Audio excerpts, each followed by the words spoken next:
सुप्रभात बच्चों। मैं आपकी हिंदी की अध्यापिका आत्मिक ग्रीन स्कूल से जय स्वामीनारायण। मैं आपके आज आप पाठ्य पुस्तिका जो स्पर्श है उससे पाठ 6 जो कि स्वामी आनंद जी द्वारा लिखित है, शुक्रवार के तारे के समान, उसकी व्याख्या करूँगी। और ये एक रिवीज़न है क्योंकि आप ये अपने गुरु टीचर द्वारा पढ़ चुके हैं। तो शुरू करते हैं रिवीज़न। आप अपनी बुक खोलिए और पृष्ठ संख्या 55 निकालिए। 55 पे पहले स्वामी आनंद जी के जीवन से संबंधित कुछ बातें लिखी हैं, पहले हम फटाफट वो पढ़ लेंगे, फिर अपने विषय के सार पर जाएंगे। ठीक है, तो ये एक रिवीज़न है, लेकिन आप अच्छे से सुनिएगा ताकि आपको आगे आने वाले परीक्षा में ये काम आए। तो स्वामी आनंद जी के बारे में बताया गया है कि ये 1887 से 1976 तक की इनकी जीवनी थी। सन्यासी स्वामी आनंद का जन्म गुजरात के काठियावाड़ जिले के कीमड़ी गांव में सन 1887 में हुआ। इनका मूल नाम हिम्मत लाल था। जब ये 10 साल के थे तभी कुछ साधु इन्हें अपने साथ हिमालय की ओर ले गए। ठीक है, और इनका नामकरण किया स्वामी आनंद। 1907 में स्वामी आनंद स्वतंत्रता आंदोलन से जुड़ गए। महाराष्ट्र के कुछ समय तक तरुण हिंद अखबार निकला, फिर बाल गंगाधर तिलक के केसरी अखबार से ये जुड़ गए। 1917 में गांधी जी के संसद में आने के बाद उन्हीं के निर्देशन में नवजीवन और यंग इंडिया की प्रसार व्यवस्था संभाल ली। ये हम उनकी जीवनी से जुड़ी कुछ बातें जानते हैं इस पैराग्राफ के माध्यम से। इसी बहाने इन्हें गांधी जी और उनके निजी सहयोग महादेव भाई देसाई और बाद में प्यारेलाल जी को निकट से जानने का अवसर मिला। मूलतः गुजराती भाषा में लिखे गए प्रस्तुत पाठ शुक्र तारे के समान में लेखक ने गांधी जी के निजी सचिव महादेव भाई देसाई की बेजोड़ प्रतिभा और व्यस्तम दिनचर्या को उकेरा है। तो इसमें गांधी जी के जो निजी सचिव थे महादेव भाई, उनकी बेजोड़ प्रतिभा मतलब उनका जो कार्य क्षमता था, उनकी जो दिनचर्या थी जो कि बहुत ज़्यादा बिजी थी, और उसकी प्रतिभा यानी उसकी अच्छाइयाँ, उससे जुड़ी सारी बातों को शुक्र तारे के समान में लिखा गया है। लेखक अपने इस रेखा चित्र के नायक के व्यक्तित्व और उसकी ऊर्जा, उनकी लगन और प्रतिभा से अभिभूत है। महादेव भाई की सरलता, सज्जनता, निष्ठा, समर्पण, लगन, निराभिमान को लेखक ने पूरी ईमानदारी से शब्दों में पिरोया है। इनकी लेखनी महादेव के व्यक्तित्व का ऐसा चित्र खींचने में सफल रही है कि पाठक को महादेव भाई पर अभिमान हो जाता है।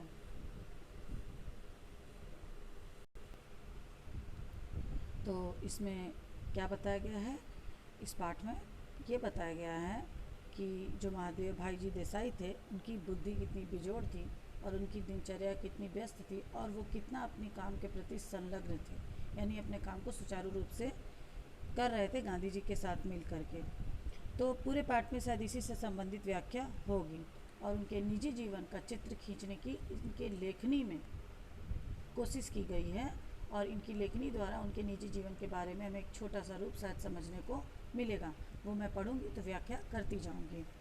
तो लेखक के अनुसार कोई भी महान व्यक्ति महानतम कार्य तभी कर पाता है जब उसके साथ ऐसे सहयोगी हों जो उसकी तमाम इतर इन चिंताओं और उलझनों को अपने सिर पर ले लें। ठीक है, तो कहा जाता है ना कि जब भी कोई काम इंसान बड़ा करता है तो उसके साथ उसके वो निजी सहयोगियों का होना बहुत ज़रूरी है, जो उसके काम को समझे और उसकी सारी चिंताओं को अपनी चिंता समझ करके उनके कार्य में बराबर सहभागी बने, तभी कोई एक इंसान अच्छा कार्य कर सकता है। गांधी जी के लिए महादेव भाई और भाई प्यारेलाल जी ऐसी ही शख्सियत थे। तो गांधी जी के लिए ये जो दो व्यक्ति थे ऐसी ही शख्सियत थे जो उनके साथ कंधे से कंधा मिला के चलते थे, उनकी बातों को सुनते और समझते थे, उनके लक्ष्य को समझते थे और उनके साथ काम करने में अपनी कोई भी कोशिश अधूरी नहीं छोड़ते थे। ठीक है, तो अब हम पाठ की तरफ बढ़ते हैं। पृष्ठ पलटिए। शुक्र तारे के समान। आकाश के तारों में शुक्र की कोई जोड़ नहीं है। शुक्र चंद्र का साथी माना जाता है। कहा जाता है कि जितने आकाश में तारे हैं ना, उसमें जो शुक्र तारा है उसकी तुलना किसी से भी नहीं की जा सकती। वो अपने आप में एक बहुत ही अलग अपनी एक शख्सियत रखता है, अपनी अलग ही एक पहचान रखता है। शुक्र चंद्र का साथी माना गया है। उसकी आभा प्रभा का वर्णन करने में संसार के कवि थके नहीं। कहने का मतलब जो शुक्र है ना, वो चंद्रमा जी का साथी माना गया है, और उसकी जो चमक और तेज है उसका वर्णन करने में, मतलब उसके बारे में बताने में, उसके बारे में और अच्छे अच्छे तरीके से व्यक्त करने में कोई भी कभी कभी थकता नहीं है। किसी भी नक्षत्र मंडल में कल की रूप इस तेजस्वी तारे को दुनिया या तो इन शाम के समय बड़े सवेरे 2 घंटे से अधिक नहीं देख पाती। यानी जो तेजस्वी तारा है, जिसका तेज इतना बढ़िया, इतना सुंदर है, तो उसको कोई भी शाम के समय में या बड़े सवेरे, मतलब जब सवेरा हो रहा है उसमें 1-2 घंटे से अधिक नहीं देख पाती, क्योंकि ज़्यादा देर तक नहीं दिखता है, फिर ये आसमान में कहीं छुप जाता है। इसी तरह भाई महादेव जी आधुनिक भारत की स्वतंत्रता के उषा काल में अपनी वैसी ही आभा से हमारे आकाश को जगमगाकर देश और दुनिया को मुग्ध करके शुक्र तारे के समान मतलब तरह ही अचानक अस्त हो गए। अब इनकी तुलना शुक्र तारे से की गई। शुक्र तारे का तेज, उसकी जो अलग एक पहचान है वो और तारों से अलग है। तो इन्होंने कहा है कि जो महादेव जी हैं वो भी आधुनिक भारत के, मतलब आज के भारत के एक ऐसे ही शख्स हैं जो शुक्र तारे के समान है। और ये जैसे शुक्र तारा है, 1-2 घंटा से ज़्यादा आसमान में नहीं दिखता है, या तो एकदम भोर होते समय दिखेगा या तो शाम के समय, गहरे शाम के समय दिखेगा, लेकिन ज़्यादा देर तक आकाश में नहीं दिखता और फिर वो छुप जाता है। ये उसकी अपनी एक पहचान है। उसी प्रकार महादेव जी भी थे। वो अपने कम समय में बहुत ही अच्छा कार्य किए, बहुत संलग्नता से कार्य किए, गांधी जी का भरपूर सपोर्ट किए, सहारा बने और फिर लुप्त हो गए, यानी शायद फिर उनकी जीवनी खत्म हो गई होगी। देखते हैं, आगे पढ़ेंगे तो हमें ज़रूर पता चलेगा। तो सेवा धर्म का पालन करने के लिए इस धरती पर जन्मे स्वर्गीय महादेव देसाई गांधी जी के मंत्री थे। मित्रों के बीच विनोद में अपने को गांधी जी का हम्माल कहने में और कभी कभी अपना परिचय उनके पीर बावर्ची भिस्ती घर के रूप में करने में वो गौरव का अनुभव किया करते थे। मतलब कहते थे कि वो गांधी जी के सब कुछ हैं, दोस्त भी हैं, उनका बोझा भी ढोने वाले इंसान हैं, उनके बावर्ची भी हैं, उनके पीर भी हैं। कहने का मतलब वो अपने आप को गांधी जी के साथ किसी भी अवस्था में, किसी भी भाव में जोड़ करके उनको खुशी ही मिलती थी, और गौरव का, यानी एक अपने लिए प्राउड का फीलिंग उनके अंदर आया करता था, गौरव का अनुभव किया करते थे। गांधी जी के लिए वे पुत्र से भी अधिक थे, और गांधी जी उनको अपने पुत्र से भी अधिक चाहते थे। जब सन 1917 में वे गांधी जी के पास पहुंचे थे, तो तभी गांधी जी ने उनको तत्काल पहचान लिया और उनको अपने उत्तराधिकारी का पद सौंप दिया। ठीक है, ये लाइन आपके समझ में आ गई। सन 1919 में जालियांवाला बाग के हत्याकांड के दिनों में पंजाब जाते हुए गांधी जी को पलवल स्टेशन पर गिरफ्तार कर लिया गया था। गांधी जी ने उसी समय महादेव भाई को अपना वारिस कहा था। गांधी जी तो पहले से ही उनको अपना वारिस मान चुके थे। कभी कभी किसी इंसान की ना प्रतिभा उसको उसकी पहली मुलाकात में ही समझ में आ जाती है। गांधी जी ने शायद उनको पहली बार मिलने में ही समझ लिया था कि ये इंसान बहुत ही प्रतिभाशाली है, बहुत ही तेज है इस इंसान की बुद्धि में, तो वो अपना उत्तराधिकारी उनको मान चुके थे। लेकिन जब यहाँ पर गिरफ्तार हुए जालियांवाला बाग हत्याकांड के दिनों में, तब इन्होंने अपना वारिस ही इनको बोल दिया कि ये मेरा वारिस है, और शायद ये इन्होंने सबसे कह दिया। तो सन 1929 में महादेव भाई आसेतु हिमाचल देश के चारों कोने में समूचे देश के दुलारे बन चुके थे। इसी बीच पंजाब में फौजी शासन के कारण जो कहर बरसाया गया, उसका ब्यौरा रोज़ रोज़ आने लगा। अच्छा, इसी बीच पंजाब में जो फौजी शासन थे ना, उनका अत्याचार शायद बढ़ रहा था, और उससे जुड़ी खबर इधर उधर आने लगी थी। पंजाब के अधिकतर नेताओं को गिरफ्तार करके फौजी कानून के तहत जन्म कैद की सजाएं देकर काला पानी भेज दिया जाता था। उस समय जितने भी नेता थे जो देश के लिए, देश की भलाई के लिए कार्य कर रहे थे, जो आज़ादी के लिए कार्य कर रहे थे, उनको गिरफ्तार कर लिया जाता था और उनको आजीवन कारावास, सजाए काला पानी ऐसा दे करके उनको भेज दिया जाता था। समझ में आ रही है ना बात। तो लाहौर के मुख्य राष्ट्रीय अंग्रेजी दैनिक पत्र ट्रिब्यून के संपादक श्री कालीनाथ राय को 10 साल की जेल की सज़ा भी मिल गई थी। अब ये लाहौर के जो राष्ट्रीय दैनिक पत्र के जो संपादक हैं, उनके बारे में बता रहा है कि उनको 10 साल की सज़ा मिल गई थी। गांधी जी के सामने जुल्मों और अत्याचारों की कहानियां पेश करने के लिए आने वाले पीड़ितों के दल गाम देवी के मणि भवन पर उमड़ते रहते थे। ये तो लाइन समझ में आ गई। अब महादेव जी उनकी बातों को संक्षिप्त टिप्पणियां तैयार करके उनको गांधी जी के सामने पेश करते थे और आने वालों के साथ उनकी रूबरू मुलाकातें भी करवाते थे। तो जो इनका क्या काम था महादेव जी का, जो ये लोगों की बातें सुनते थे, उससे जुड़ी टिप्पणियाँ पेश करते थे गांधी जी को, और गांधी जी से उनके मिलने की व्यवस्था करवाते थे, और उनकी भावनाओं को गांधी जी के साथ आदान प्रदान करने का माध्यम बनते थे। गांधी जी बम्बई के मुख्य राष्ट्रीय दैनिक अंग्रेजी बॉम्बे क्रॉनिकल में इन सब विषयों पर लेख लिखा करते थे। क्रॉनिकल में जगह की तंगी बनी रहती थी। कुछ ही दिनों में क्रॉनिकल के निडर अंग्रेज संपादक हार्नी मैन को सरकार ने देश निकाले की सज़ा देकर इंग्लैंड भेज दिया। उन दिनों बम्बई के 3 नए नेता थे, शंकर लाल बैंकर, उमर सोबानी और जमनादास द्वारकादास। इनमें अंतिम श्रीमती बेसेंट के अनुयायी थे। ये नेता यंग इंडिया नाम का एक अंग्रेजी साप्ताहिक भी निकालते थे। ये इन नेताओं के बारे में बताया जा रहा है, जो कि लाइन से स्पष्ट है, इसमें मुझे कुछ व्याख्या करने की ज़रूरत नहीं। लेकिन उसमें क्रॉनिकल वाले हार्नी मैन की ही मुख्य रूप से लिखते थे। उनका देश निकाला मिलने के बाद इन लोगों को हर हफ्ते साप्ताहिक के लिए लिखने वालों की कमी रहने लगी। ये तीनों नेता गांधी जी के परम प्रशंसक थे और उनके सत्याग्रह आंदोलन में बम्बई के बेजोड़ नेता भी थे। इन्होंने गांधी जी से विनती की कि वे यंग इंडिया के संपादक बन जाएं। इन्होंने गांधी जी से भी ये विनती की कि आप ही संपादक क्यों नहीं बन जाते यंग इंडिया के। तो गांधी जी को तो इसकी सख्त ज़रूरत थी।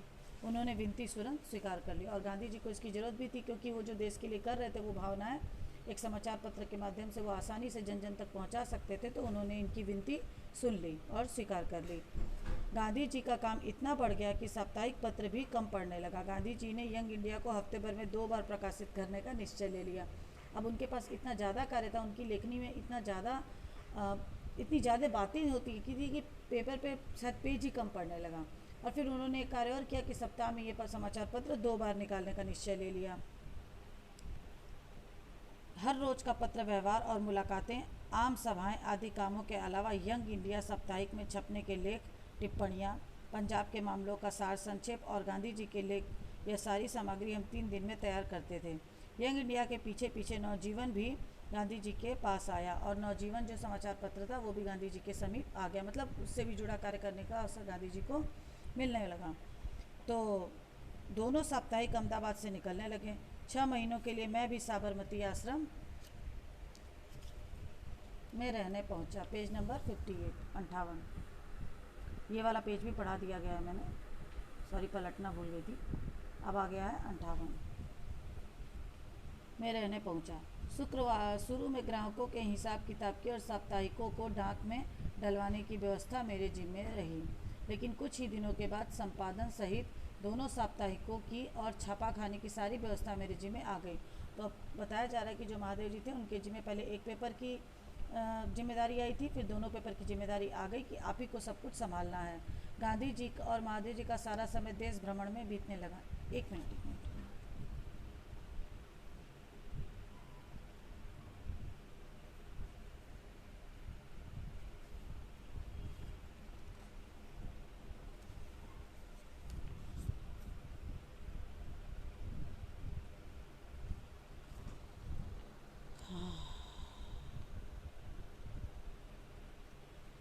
ये लेखक अपने बारे में बोल रहा है कि दोनों साप्ताहिक की जो पेपर थे, समाचार पत्र थे, उसकी जिम्मेदारी इनके सर पर आ गई थी, और गांधी जी और महादेव जी का सारा समय देश भ्रमण में निकला था। महादेव जी और गांधी जी साथ में भ्रमण करते थे। ये जहाँ भी होते वहाँ के कामों और कार्यक्रमों की भारी भीड़ के बीच में समय निकालकर लेख लिखते और भेजते। सब प्रांतों के उग्र और उदार देशभक्त क्रांतिकारी और देश विदेश के धुरंधर लोक संवाददाता आदि गांधी जी को पत्र लिखते और गांधी जी यंग इंडिया के कालमों में उनकी चर्चा किया करते थे। महादेव गांधी जी की यात्राओं और प्रतिदिन की उनकी गतिविधियों के साप्ताहिक विवरण भेजा करते थे। तो जो गांधी जी यात्रा करते थे, जो जुड़े कार्य करते थे, उसके बारे में जो भी विवरण होता था, जो भी व्याख्या होती थी, वो महादेव जी लिख करके जो होता था वो यहाँ इसके लेखक को भेजा करते थे। कहने का मतलब जो समाचार पत्र की जिम्मेदारी पहले गांधी जी ने उठाई, और कुछ समय बाद ये जिम्मेदारी उन्होंने लेखक के ऊपर डाल करके महादेव जी के साथ देश से जुड़े कार्यों के लिए भ्रमण करना शुरू किया। और महादेव जी क्या करते थे, गांधी जी से संबंधित जो भी जानकारी होती थी वो लेखक तक पहुँचाते थे। इसके अलावा महादेव जी देश विदेश के अग्रगण्य समाचार पत्र जो आँखों में तेल डालकर गांधी जी की प्रतिदिन गतिविधियों को देखा करते थे और उन पर बराबर टीका टिप्पणी करते रहते थे। उनको आड़े हाथों में लेने वाले लेख भी समय समय पर लिखा करते थे। कहने का मतलब कि जो भी इंसान, जो भी उस समय के संपादक या पत्रकार रहे होंगे, जो कि सही और गलत को देखे बिना, आंखों में तेल मतलब कि आंखों में तेल पड़ जाएगा तो कुछ दिखेगा नहीं ना कि क्या अच्छा है क्या बुरा है, तो वैसा करके जो भी गांधी जी से संबंधित टीका टिप्पणियाँ करते थे, गांधी जी उनको भी जवाबी रूप में एक लेख लिख करके भेजा करते थे। बेजोड़ कालम, भरपूर चौकसाई, ऊंचे से ऊंचे ब्रिटिश समाचार पत्रों की परंपराओं को अपनाकर चलने का गांधी जी का आग्रह और कट्टर से कट्टर विरोधियों के साथ भी पूरी पूरी सत्यनिष्ठा में से उत्पन्न होने वाली विनय विवेक युक्त विवाद करने की गांधी जी की तालीम, इन सब गुणों में तीव्र मतभेदों और विरोधी प्रचार के बीच में देश विदेश के सारे समाचार पत्रों की दुनिया में और एंग्लो इंडियन समाचार पत्रों के बीच में व्यक्तिगत रूप से एमडी को सबका लाडला बना दिया। अब यहाँ पे कहा जा रहा है कि गांधी जी सिर्फ अपने साथ कार्य करने वालों का नहीं, जो अपने विरोधी होते थे उनके विचारों को भी समझने का और उनके जवाब को देने का बहुत ही अच्छा उनके अंदर एक कला थी कि वो अपनी लेखनी द्वारा इन सारी चीज़ों को संभाल लिया करते थे। और वो सिर्फ अपने ही कार्य के प्रति कर्तव्यनिष्ठ नहीं थे, वो सामने वाले के भी कार्य का सम्मान करते थे और उसके बाद उनके कार्य के, अगर उनके कार्य के विरोधी कोई बात होती थी तो उसको सही तरीके से अपनी लेखनी द्वारा उसका जवाब भी देते थे। और इसी तरीके से वो कई समाचार पत्रों में अपना लेख देते थे और धीरे धीरे वो सबके लाडले बन गए थे। मतलब वो अपनी कार्य क्षमता के अनुसार सबके प्रिय बन चुके थे। गांधी जी के पास आने से पहले अपनी विद्यार्थी अवस्था में महादेव जी ने सरकार के अनुवाद विभाग में नौकरी की थी। ठीक है। नरहरि भाई उनके जिगरी दोस्त थे। दोनों एक साथ वकालत पढ़े थे। दोनों ने अहमदाबाद में वकालत भी साथ साथ ही शुरू की थी। इस पेशे में आमतौर पर स्याह को सफ़ेद और सफ़ेद को स्याह करना होता था। मतलब जो सफ़ेदी होती थी उसको काला और जो काला होता था उसको सफ़ेदी करना होता था। यानी सच को झूठ, झूठ को सच बनाना होता था। साहित्य और संस्कार के साथ इसका कोई संबंध नहीं था और साहित्य और संस्कार के साथ इसका कोई संबंध नहीं था। लेकिन इन दोनों ने तो उसी समय से टैगोर, शरतचंद्र आदि के साहित्य को उलटना पलटना शुरू कर दिया था। चित्रांगदा कच्छ देवायनी की कथा पर टैगोर द्वारा रचित विदाई का अभिशाप शीर्षक नाटिका, शरद बाबू की कहानी आदि अनुवाद उस समय की उनकी साहित्यिक गतिविधियों की देन है। तो आज हम इस पाठ को यहीं पर अल्प विराम देते हैं। 58 स्पर्श पाठ्यपुस्तिका से ये जो पाठ है शुक्र तारे के समान, इसको हम यहाँ पे अल्प विराम देते हुए जो अगली पृष्ठ संख्या, अगले पृष्ठ के जो लेखनी है वो हम अगले वीडियो में उसकी व्याख्या करेंगे। तो अभी तक हमने क्या समझा कि जो महादेव जी थे जिनके बारे में ये लेखक ने लिखा है, वे बहुत ही कर्तव्यनिष्ठ थे। उनकी बुद्धि काफ़ी तेज थी। वे गांधी जी के कार्य को समझते थे और उनका साथ देते थे। गांधी जी उस समय पत्रकारिता करते थे और जो जन सेवा में लगे रहते थे और जो जन की बातें होती थी वो गांधी जी तक और गांधी जी की जो बातें होती थी वो जन जन तक, यही इनका ही कार्यभार था, उसको समझना, समझाना, उनको पहुंचाना और उन दोनों की मुलाकात करवाना। तो कहने का मतलब गांधी जी के कार्य में इनका एक बहुत बड़ा योगदान रहा है। गांधी जी के साथ ही कंधे से कंधा मिला के चले और गांधी जी इनको अपना एक तरीके से वारिस ही मान चुके थे। अब तक के पाठ में हमने ये पढ़ा, आगे के पाठ में हम इनके बारे में और जानेंगे लेखक की लेखनी द्वारा। तो बच्चों, आप घर पे अध्ययन कीजिएगा और मेरे वीडियो को देख करके इस पाठ को समझने की प्रयास कीजिएगा, तो आपका इस पाठ का रिवीजन हो जाएगा। तो मिलते हैं अगले वीडियो में इस पाठ के आगे के सारांश की तरफ बढ़ते हुए। ठीक है, तब तक के लिए जय स्वामीनारायण।